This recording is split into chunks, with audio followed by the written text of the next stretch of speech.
warahmatullahi wabarakatuh. Hai teman-teman, perkenalkan, namaku Fariza Mecantika India Putri. Aku dari SMP Negeri 7 Guru kelas 9A. Hari ini aku akan membahas materi tentang pidato persuasif. Pasti dari kalian sering mendengar kata pidato, namun beberapa dari kalian mungkin baru pertama kali mendengar istilah pidato persuasif. Maka dari itu aku akan menjelaskan apa itu pidato persuasif dan apa tujuan pidato persuasif. Pidato persuasif merupakan bagian dari teks eksposisi. Pidato persuasif adalah pengungkapan pendapat secara jelas dan logis, sehingga dapat meyakinkan pembaca atau pendengar dengan menyajikan argumen dari satu sudut pandang. Pidato persuasif bertujuan untuk meyakinkan audiensi agar melakukan sesuatu dengan mengambil satu sudut pandang dan membuktikan kebenaran agar meyakinkan orang untuk melihat suatu persoalan hanya dari sisi itu. Berikutnya kita akan membahas cara-cara memersuasi, yaitu etika, emosi, dan logika. Yang pertama ada etika.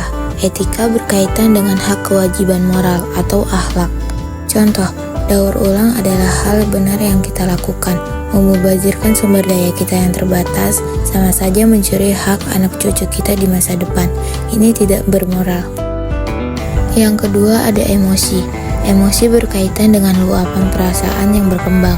Contoh, coba pikirkan jutaan hewan yang kehilangan rumahnya setiap hari akibat pohon yang ditebang.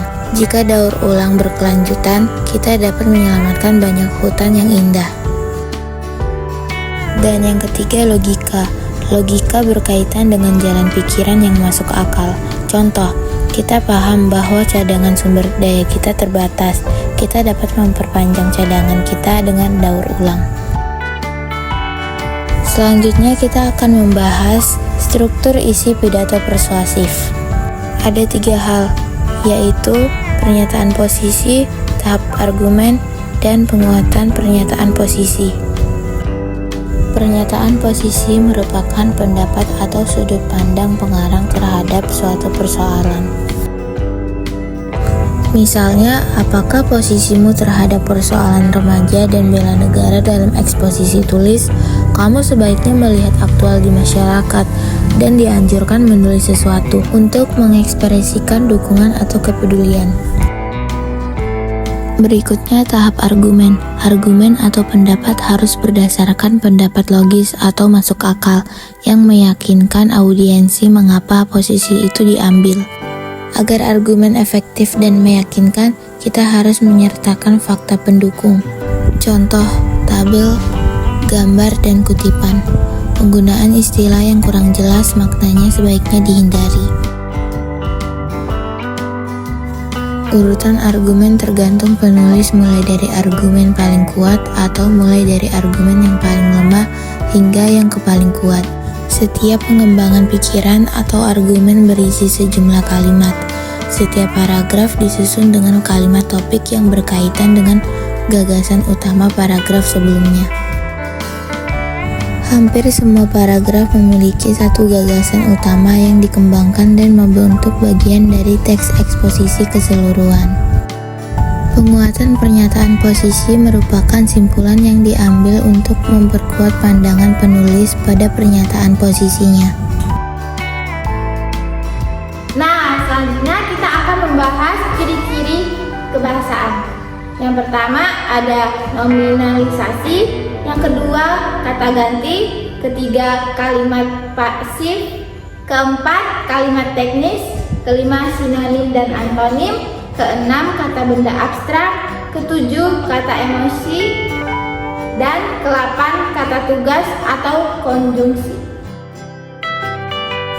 Nominalisasi. Nominalisasi atau pembendaan merupakan proses tata bahasa mengubah kata benda atau kerja atau sifat menjadi kata benda. Contoh yang pertama, pemerintah memberlakukan undang-undang anti kekerasan. Kedua, pemberlakuan tersebut melegakan banyak pihak. Kata ganti. Kata ganti adalah jenis kata yang menggantikan nomina atau kata benda. Penggunaan kata ganti dalam teks pidato persuasif adalah kata ganti orang pertama, kedua, dan ketiga. Contoh, kita harus peduli pada lingkungan.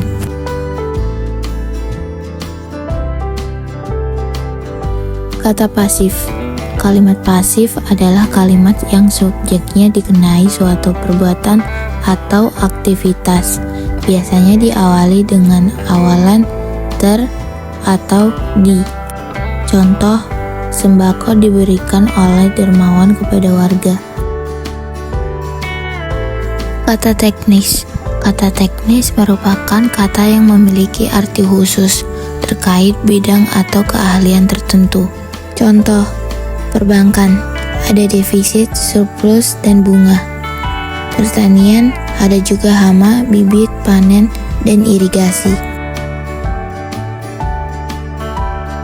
Sinonim dan antonim. Sinonim adalah bentuk bahasa yang maknanya mirip atau sama dengan bentuk bahasa lain. Sedangkan antonim adalah kata yang berlawanan makna dengan kata lain.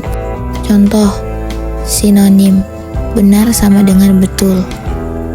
Dan antonim, benar atau betul sama dengan salah. Kata benda abstrak. Kata benda abstrak adalah kata benda yang berasal dari kata sifat atau kerja yang tidak merujuk objek, melainkan suatu kejadian atau hal yang tidak terlihat.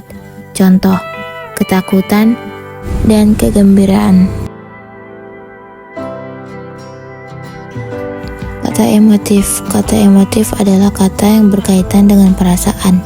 Contoh, penggunaan sumber daya kita secara berlebihan akan menghancurkan tanah.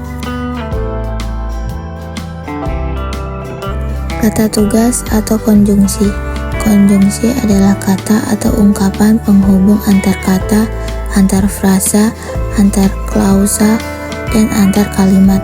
Misalnya, sebab, karena, atau namun, sebelum, dan lain sebagainya. Contoh, sebelum menantang keputusan itu, kita harus berpikir dengan bijak. Mungkin itu saja materi yang bisa saya sampaikan. Selebihnya saya mohon maaf jika ada salah kata dan hal-hal yang kurang berkenan. Saya akhiri. Wassalamualaikum warahmatullahi wabarakatuh.